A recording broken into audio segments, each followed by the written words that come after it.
გამარჯობა, მოგესალმებით კიდევ ერთხელ 16 საათი 15 წუთი გახლავთ რადიომედის დღის არხის ფორმატში განმაგრძოთ მუშაობას და მიმდინარე პოლიტიკურ პროცესებზე სასაუბროთ რადიომედის სტუდიაში ჩვენ პოლიტოლოგს პარტია ხალხის ზალის წევრს თამარ ჩიბურდანიძეს მასპინძლობთ. გამარჯობა.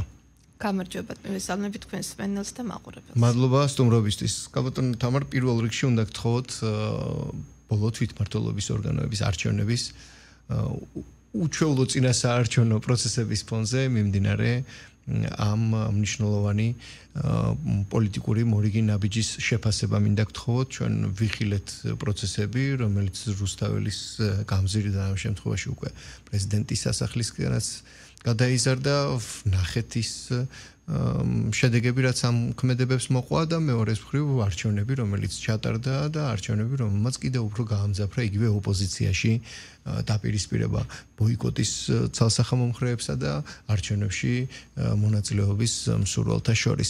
მოკლედ აი ამ ყველაფერს ერთობლიობაში როგორ შეაფასებთ?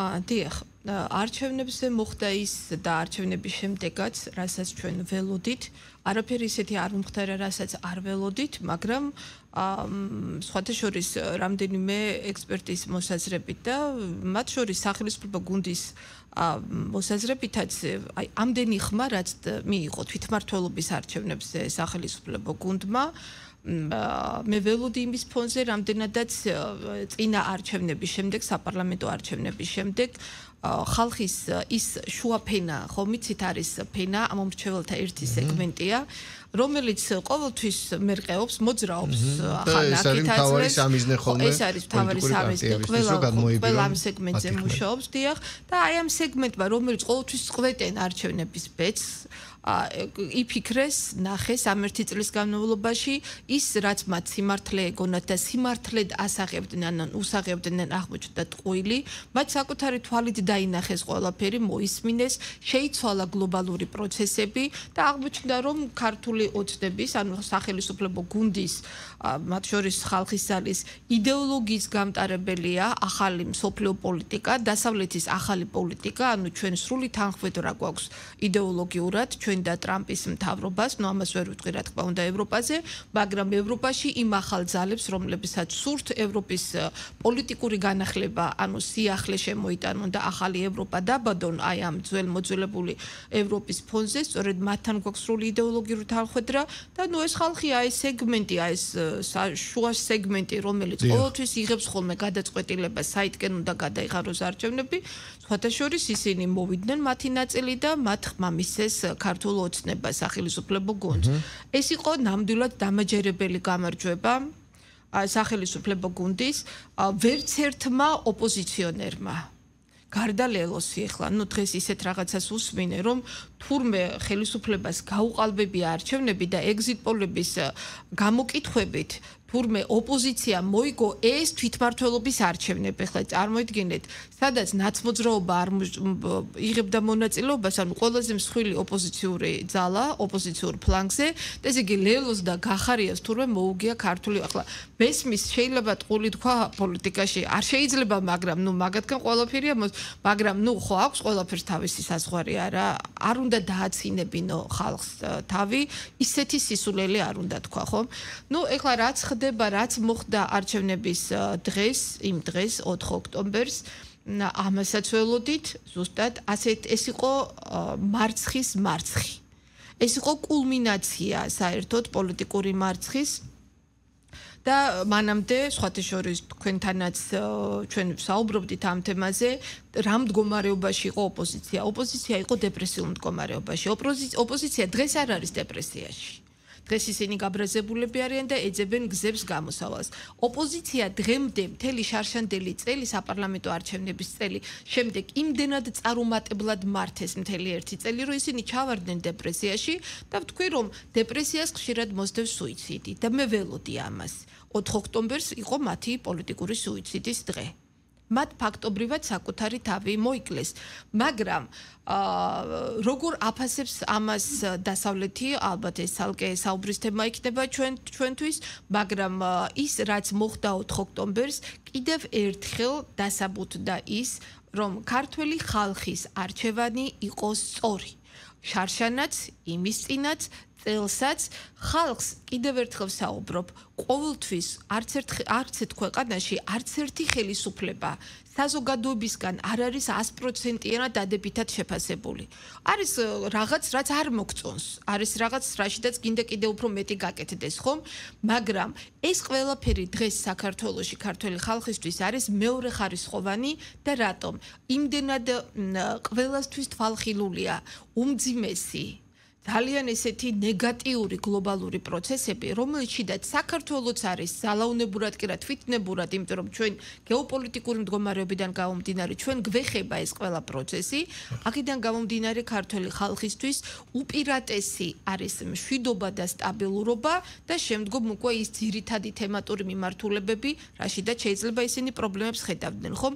აი სწორედ ეს გამორჩა, თუ უფრო სწორად არ მიაქცია ყურადღება ამას და სხვათა შორის როგორ შეიძლება ვთქვა მომეწონა, მაგრამ გახარიას კომენტარი ამასთან დაკავშირებით იყო სავსებით ლოგიკური. ანუ კაცმა თქვა, რომ ესე იგი ოპოზიციას, ხელისუფლებამ, ქართულმა ოცნებამ ოპოზიციას შარშან საპარლამენტო არჩევნებზე მოუგო ერთი სიტყვით. თან თვითონ თქვა, გაიმარჯვა, მოუგო ერთი სიტყვით, ეს იყო მშვიდობა. და წელს ოპოზიცია ამ ამომრჩეველს, რომელმაც მშვიდობა ამჯობინა, სთავაზობს ომს. ეხლა როგორ შეიძლება ამ ოპოზიციას გაემარჯვებინა, ხომ? ბუნებრივია ვერ გაემარჯვებდნენ. აქედან გამომდინარე, ოპოზიცია არის იქ, სადაც არის, ну მათი ეს საკუთარი თავი თვითონ დაისამარეს, ხდება ურთიერთდაპირისპირება, ну საშინელება ხდება სოციალურ ქსელში, როგორ არის იცით ხელისუფლების გუნდი და სახელისუფლების მხარდამჭერები ამ ეტაპზე არიან მაყურებლები. ჩვენ მხოლოდ ვუყურებთ, ვუსმენთ. სიმართლე გითხრათ, აი კომენტარის გაკეთების სურვილიც აღარ გვიჩნდება, იმიტომ რომ ისეთი ამბავია ოპოზიციაში ერთმანეთს შორის დაწყებული, რომ ჩვენ რაღა უნდა დავამატოთ. ჩვენ რაღა უნდა ვთქვათ, რასაც ისინი ერთმანეთს არ ეუბნებიან, რასაც ისინი ერთმანეთს არ აკადრებენ, ხომ? ეს პროცესი კიდევ გაგრძელდება რამდენიმე თვე, გაზაფხულამდე ისინი აზრზე ვერ მოვლენ, მაგრამ ნუ გაზაფხულიდან ბუნებრივია დაიწყებენ ალბათ გადახალისებას, გადალაგებას, ოღონდ ესენი კი არა საქართველოში, ამათ ამდენი აზროვნება და სტრატეგიული დაგეგმარების უნარი არ აქვთ, ამათი პატრონები უცხოეთში, იმიტომ რომ მათ ძალიან დიდი ფული აქვთ ჩადებული საქართველოში, მათ ჭირდებათ საქართველო და ყოველთვის როდესაც განსაკუთრებით ახალგაზრდებს ვესაუბრები, ყოველთვის ერთ კითხვას ვუსვამ ხოლმე, ნახეთ, წარმოიდგინეთ და გთხოვთ გამეცით გულწრფელი პასუხი.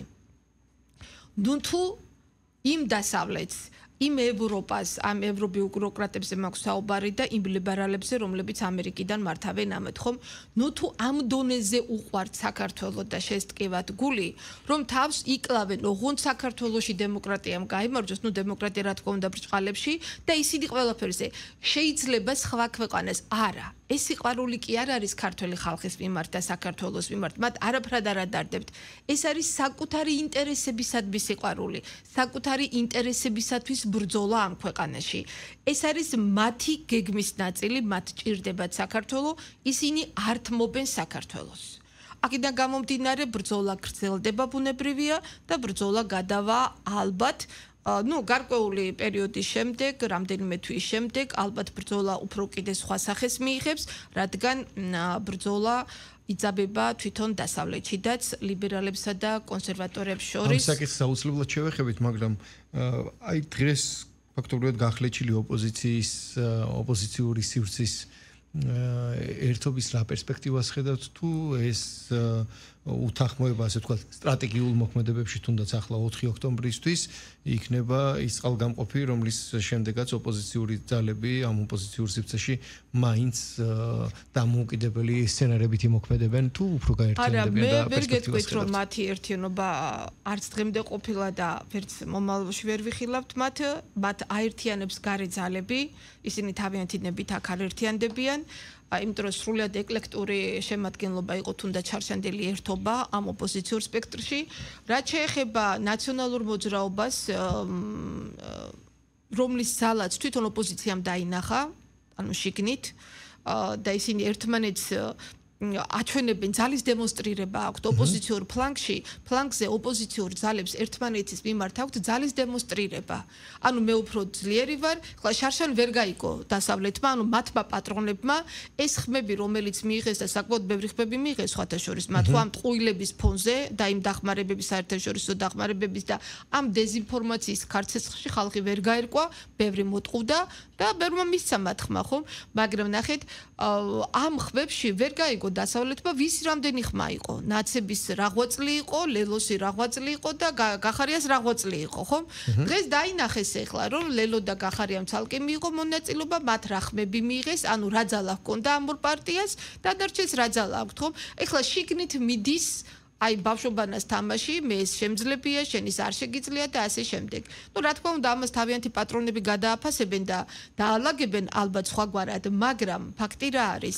ნაცმოძრაობის წინააღმდეგ, როგორც რეჟიმის წინააღმდეგ, საპარლამენტო საგამოძიებო კომისიამ, დროებითვაც საგამოძიებო კომისიამ დადო დასკვნა, მზადდება სარჩელი, რომელიც შევა საკონსტიტუციო სასამართლოში და მე ღრმად ვარ დარწმუნებული და მჯერა რომ ეს განაჩენი იქნება სამართლიანი და რეჟიმმა რომელმაც ამდენი სისასტიკე ჩაიდინა საქართველოში წლების წინ გუნდი რომელიც არის სიმბოლო საქართველოში მკვლელობის სისხლისღვრის სიძულვილის მოძულე კაცთ მოძულეობის და სამშობლოს მოძულეობის და გამყიდველობის და აგენტურის ეს გუნდი აუცილებლად იქნება გასამართლებული.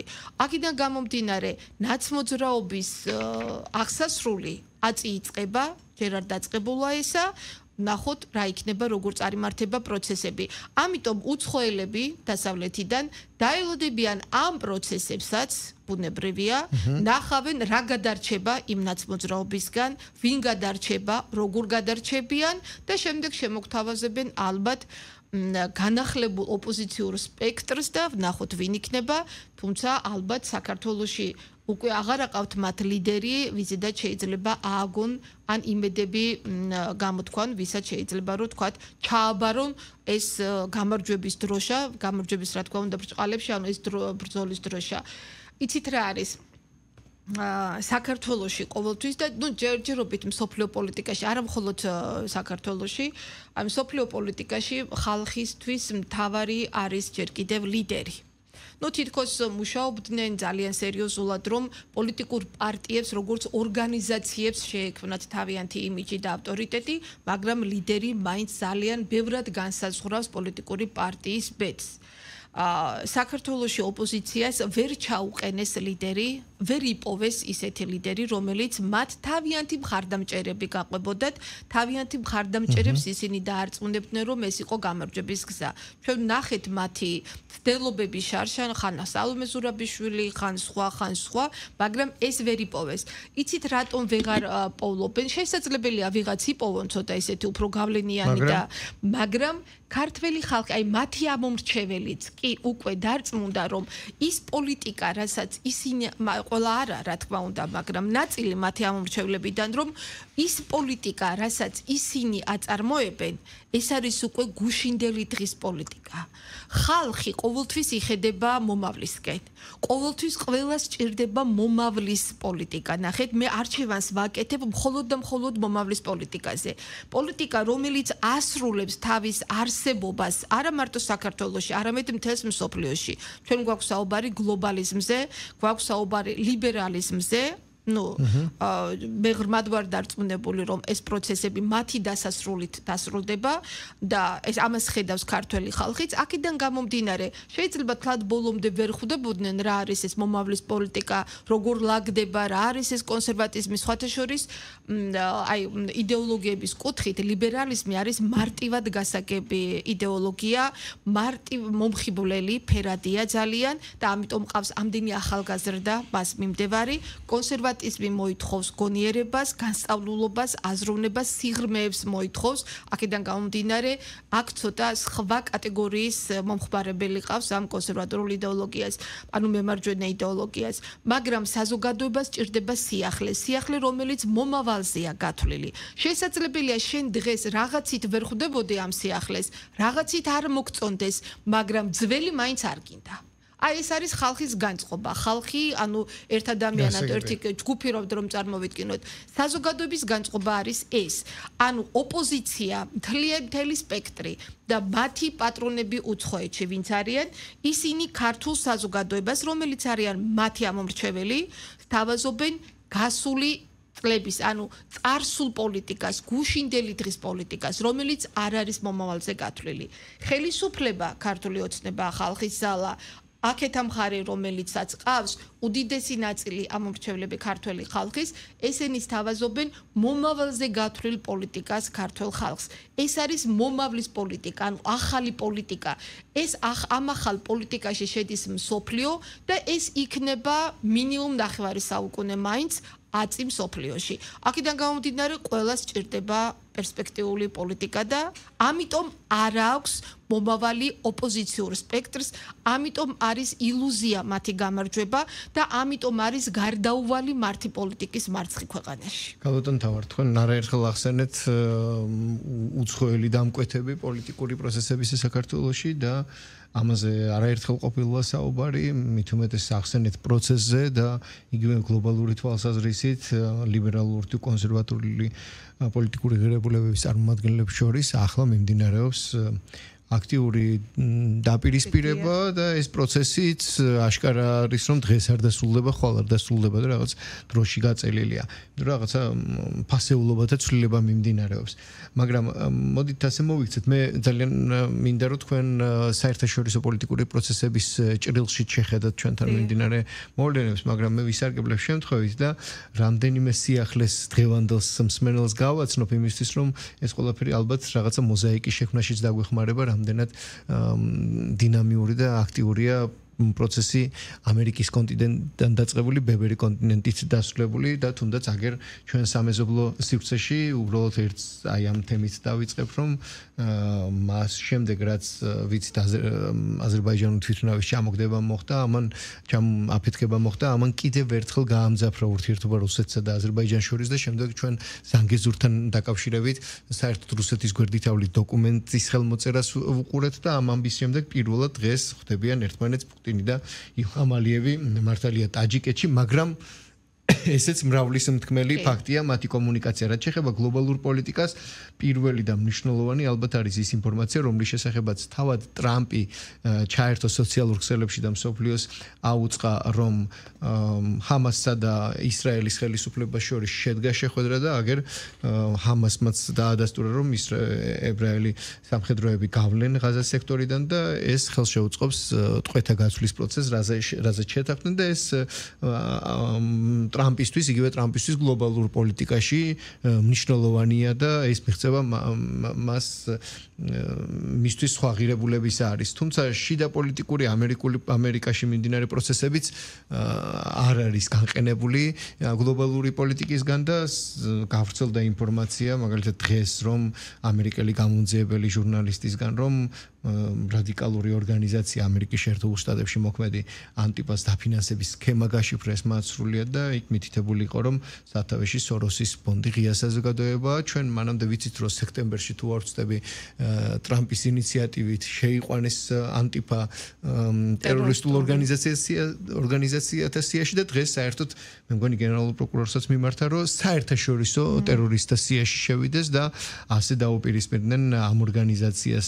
ამასობაში ცალკე პროცესები მიმდინარეობს ევროპის კონტინენტზე, ხო, სადაც იგივე გერმანიაში უკრაინასთან მიმართებაში მხარდაჭერის ფორმებთან მიმართებაში ისევ დისკუსია, აგერ ალტერნატივა გერმანიისთვის ლიდერი ამბობს, რომ დაპირისპირება და არა გრძელდება, იმიტომ რომ დისკუსია, რომელიც დაპირისპირებაში გადადის და ალტერნატივა გერმანიისთვის ლიდერის განცხადება იყო, რომ თუ ომის სურს მერც თავად წავიდეს იქითო და ამასობაში იგივე ასრთა სხვადასხვაობაა ძალიან ბევრი მიმართულებით, მაგალითად პოლონეთის პირველი პირი ამბობს, რომ ის ხარს არ დაუჭერს ევროკავშირის სამიგრაციო პოლიტიკას პოლიტიკის ახალ დოკუმენტს ამ ყველაფერთან ერთად დღეს ევროკავშირმა დაამტკიცა კიდევაც 2026-2030 წლების პროექტი, რომელიც LGBTQ+ თემის სტრატეგიას და მის ხარდაჭერას მოიცავს და კიდევ ორი თემა, რომელიც ევროკომისიაში უკვე ურსულა ფონ დერ ლაიენის მიმართ უნდობლობის მიმართ კენჭისყრის დღეს მეორე ჩატარებას უკავშირდება, სადაც ასე ვთქვათ, გაცვლა ამ ბეწვისხიძე და ისევ რჩება ამ პოზიციას და მე ჩვენ ამასობაში მოვისმინეთ კაია კალასთან მიმართებაში თავად ევროპელი პოლიტიკოსები ამბობენ, რომ ხისტი და არაკვალიფიციურია ამ თემასთან მიმართებაში, საერთოდ რუსეთით შეპყრობილიაო. მოკლედ ეს ყველაფერი იმიტომ ვთქვი, რომ მოზაიკა სიჭრელისა მასშტაბებში დაგვენახა. და თუ ჩვენ ვსაუბრობთ იმაზე, რომ ჩვენთან მიმდინარე პროცესები გარკვეული ანარეკლია ქვეყნის გარეთ გლობალურ სივრცეში მიმდინარე მოვლენებისა, რაღაც მეტად გამოკვეთილი ხდება უკვე მოზაიკა თუ არქიტექტურა ამ მოვლენებისა. აი ამ გლობალური დაპირისპირების ფონზე, რომელიც იგივე ამერიკის ახალი პრეზიდენტის ადმინისტრაციისა და ევროკავშირის ახლანდელ სამოქმედო პოლიტიკურ სისტემას შორის დაპირისპირებას საშიც გამოიხატება. აი ამ პროცესების იქ გაგრძელების რა პერიოდს, როგორ სირთულეს და როგორ სცენარებს ვარაუდობ და შემდეგ ამ ყველაფრის ჩვენთან არეკლის როგორი მოლოდინი გაქვთ. მოდით როგორც თქვენ დაიწყეთ იმ თანმიმდევრობით მივყვები პირველი აზერბაიჯანის თემა და რუსეთის თემა, რადგან ჩვენი რეგიონი და ჩვენ ეს პირდაპირ გვეხება რეგიონის პოლიტიკა და როდესაც ზანგეზურის თემა იყო აქტუალური მსოფლიოში და ტრამპთან ამ შეთანხმება თითქოს ეს შეთანხმება შედგა სულ რამდენიმე დღის წინ ფაშიდიანმა არ ვიცი რატომ, მაგრამ მან განაცხადა, რომ ზანგეზურის პროექტი ეს არც თუ ისე რეალური პროექტია. რასაც ჩვენ საუბრობდით და ვარაუდით, რომ ეს იყო საჩვენებელი შეხვედრა ამ ტრამპისგან, რომ თითქოს მან კიდევ ერთი მშვიდობის როლი, ანუ მყოფელის როლი შეასრულა აზერბაიჯანსა და სომხეთს შორის და მან სოფლიო დემონსტრირება მოახდინა, რომ აი კავკასიაში ამერიკა დომინირებს. კავკასიაში პროცესებს ალაგებს ამერიკა. აი ამის საჩვენებელი პოლიტიკა იყო ეს ყველაფერი, თორემ ზანგეზურის პროექტი ჩემთვის პირადად მე ყოველთვის ვამბობდი, რომ ეს ვერ განხორციელდება ეს პროექტი ბევრი მიზეზის გამო და ეს შორს წავიყვანს ახლა ამას ხო არ შევყვები. ეხლა მეორე რა თქმა უნდა რუსეთი აუცილებლად დაალაგებს აზერბაიჯანთან, ისინი ყოველთვის ძალიან კარგად თანამშრომლობდნენ ერთმანეთთან, არაბულ სამყაროსთან და ისლამურ სამყაროსთან რუსეთს არ უჭირს ურთიერთობა და ის ყოველთვის გამონახავს, ახლაც გამონახავს ენას, ხომ?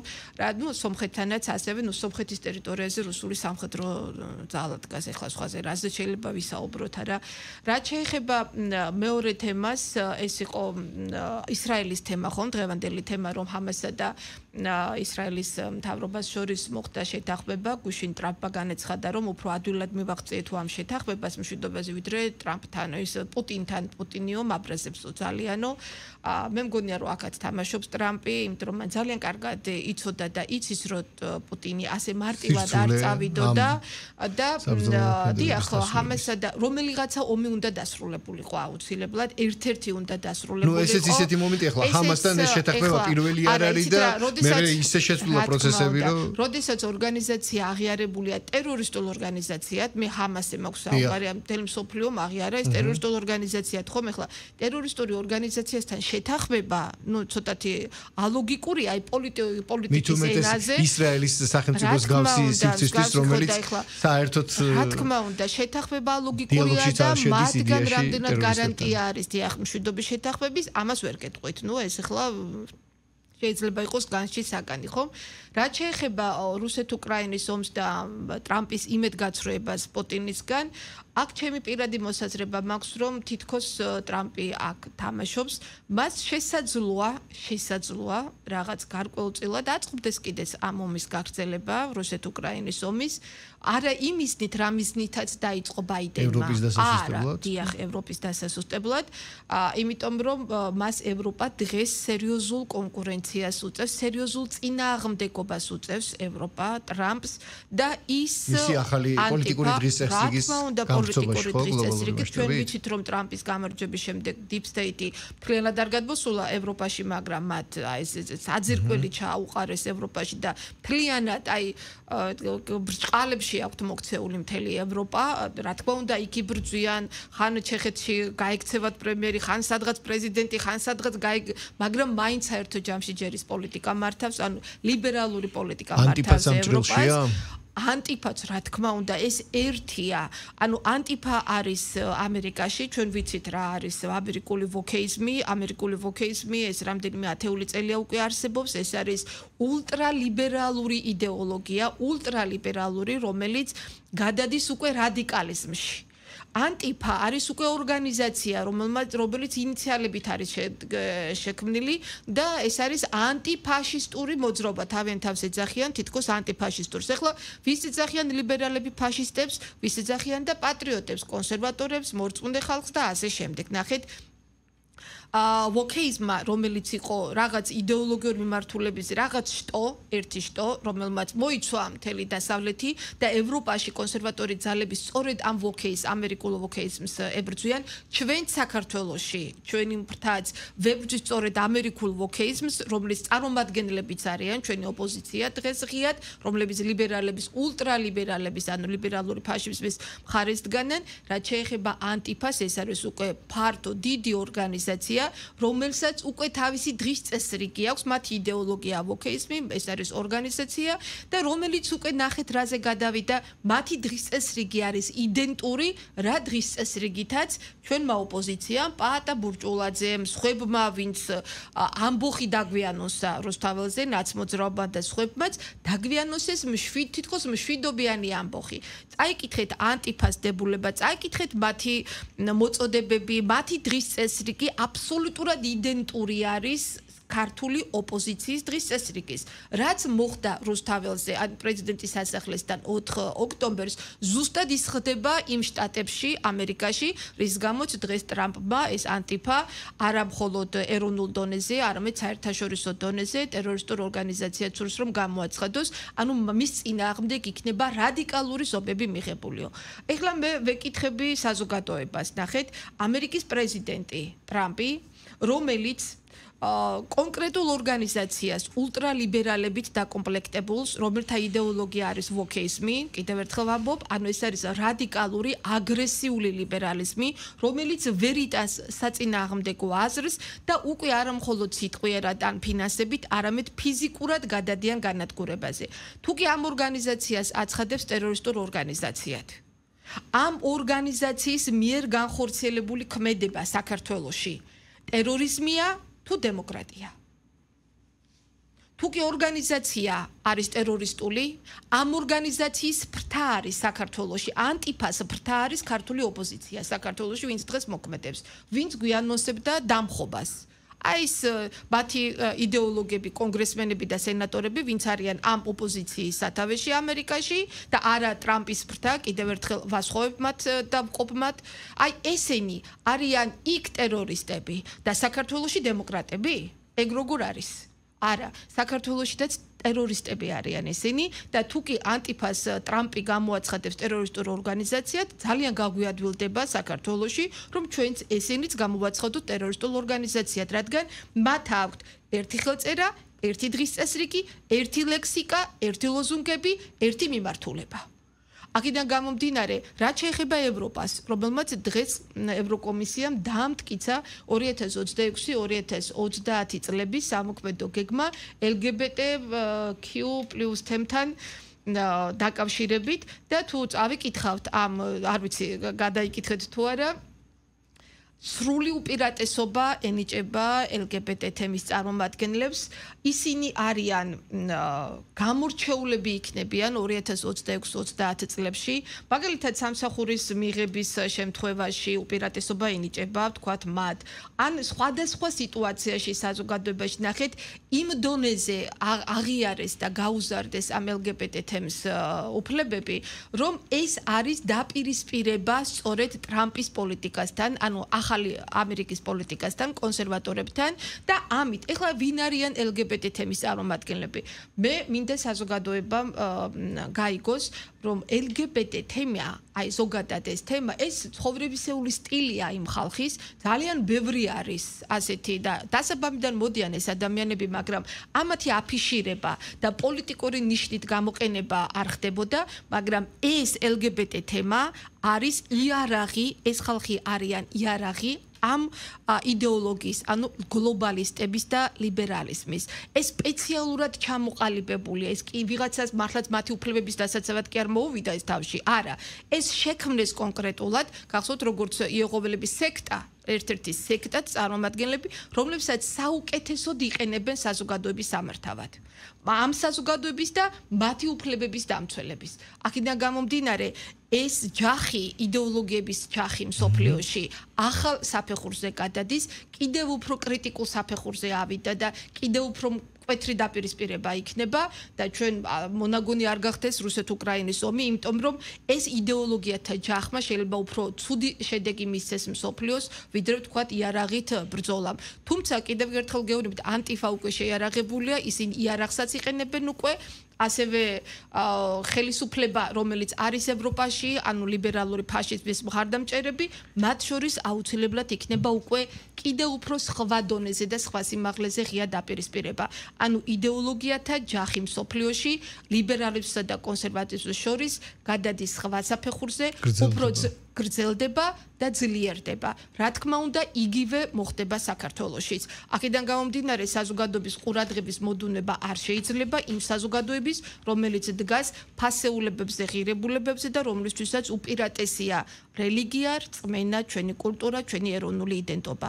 ამიტომ დიახ, ოპოზიციის მარცხის სახეზია, მათი სრული განადგურება, ველოდებით უკვე ნაცების სრულ განადგურებას, მაგრამ აი ეს ანტიფა, რომლის ანასხლეტებიც არიან ესენი საქართველოში და ის ლიბერალური ფაშისტები, რომლებიც მოქმედებენ საქართველოში, ესენი არ გაჩერდებიან, მათი დამფინანსებლები არ გაჩერდებიან უცხოეთიდან და შეგვიქმნიან, გამოგვიცხობენ რაღაც ახალ პარტიებს. თუმცა ჩვენ და საბედნიეროდ და ჩვენი ქვეყნის საბედნიეროდ ხალხი ასე მარტივად უკვე აღარ ტყუდება. იყო დრო, როდესაც დეზინფორმაციით ხალხზე შეიძლებოდა სერიოზული ზეწოლა და საზოგადოებრივი აზრის შექმნა, მაგრამ დღეს უკვე საზოგადოება ფხიზლად არის და ამ დეზინფორმაციით უკვე დეზინფორმაცია გაიშიფრა უკვე, ჰიბრიდული ომის იარაღები და მეთოდები საზოგადოებამ ისწავლა და საკუთარ თავს აღარ ატყუებინებენ. ამის იმედი გვაქვს. გასაგებია. მადლობა ამასობაში ჩვენი საეთრო დრო ამოიწურა, მადლობა თქვენეული